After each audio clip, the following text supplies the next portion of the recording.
Hello and happy, beautiful day to you. On today's quick IQ episode, I want to share with you just one quick tip that you can use to help begin improving your relationships. And part of the reason that I'm bringing this up is because so often I'll see people who are working on healing themselves, changing their lives, and they're feeling hurt in their relationship or unloved or unfulfilled in their relationship. And of course, that can affect your health, your life, your happiness. And so I just want to provide a quick insight. Now, as I do, the insight that I want to provide today is really practical, and sometimes you'll see as I'm working with people on, past episodes where I work with a volunteer, it's insightful where, you see people healing themselves, releasing pain, or creating all kinds of changes in minutes using their own mind. And so it really is expansive. Now, today, ultimately what I want to do is really bring a very grounded insight, because so often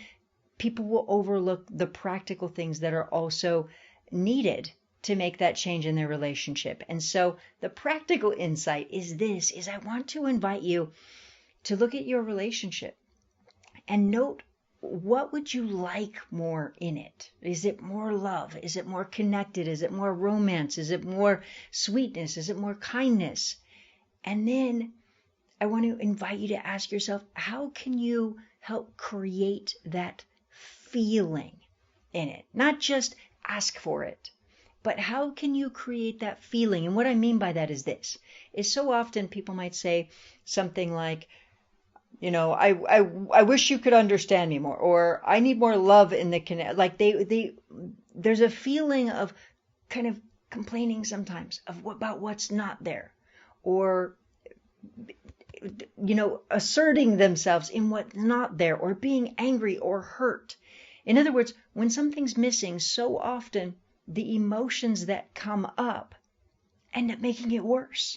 So if somebody's feeling unloved, they might,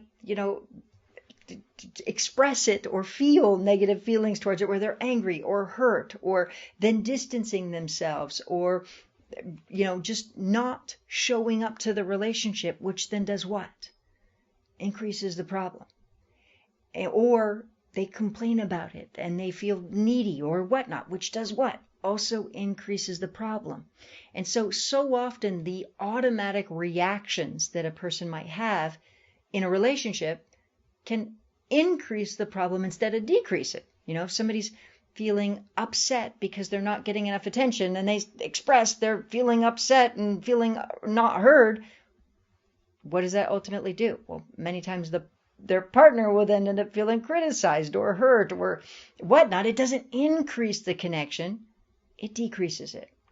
And so, as I mentioned, just one quick practical insight, and it's exactly that, is I want to invite you to look at, in your relationship, what you'd like to see more, and not just asking for it, not just commanding it or demanding it or complaining about it, but ultimately asking yourself, how can you create that feeling of it? Because the more you can create the feeling, the more that you can really express that, the more you can create that in your relationship. So in other words, if your partner, let's say your partner has been really busy at work, or busy with this, or feeling criticized, or feeling upset, or feeling this, or feeling that, or whatnot, very, just in a lot of assertive emotions, how do you get your partner to feel feelings? How can you feel or create playfulness? How can you create laughter? How can you create lightness? Maybe it's by playing music.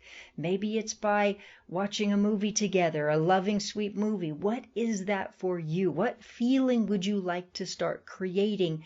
And how can you create that on a regular basis? Because what can happen is, as you ultimately find little ways or big ways to create feelings on a regular basis in your relationship, that, of course, can create a beautiful shift. Now, the other quick thing to note is, additionally, is that if you notice something that maybe you're doing that is reactive and pushing your partner away, for example, getting angry, getting upset, criticizing, commanding, demanding, that type of thing, unfortunately, even though a lot of times, somebody might do it because they want things to change, it can, of course, push your partner away.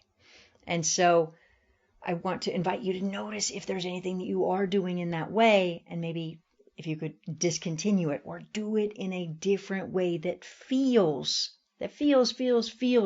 more loving, more sweet, more playful, more enjoyable, that really instead creates more of that loving connection. So again, very practical, grounded information, but a reminder, because so often what happens in a relationship, you get frustrated or hurt or fearful or upset or feeling unloved. You can be reactive, and you can fall into that pattern and get stuck into that pattern, and that can show up. And it can get your relationship in a place where it's really not fulfilling you the way you want. And of course, the more you can fulfill your relationship, your happiness, your health, it's good for every part of your life. So food for thought. And by the way, so that's a simple thing you can do. Of course, if you are somebody who is working on healing yourself and really wanting to create healing results, I do have a free training that can help you to understand at a deeper level how to do that. So there is that available as well. And if you're somebody who is looking to really transform your health or relationships, of course, I have courses for that as well. But ultimately, if you could implement this in your life, it can start to help you making a change today. So that said, that is the quick insight for today. And as always, please do take just a quick moment to hit the share button on this episode. Share it with somebody you love, somebody you care about, or somebody you don't even know. Because the more that every single person in our world is happy and healthy and loved and loving, the better this world is for all of us. And so please do take a quick moment to hit the share button. And please do have a most wonderful, incredible rest of your day. And I look forward to connecting with you on the next episode. We'll see you there.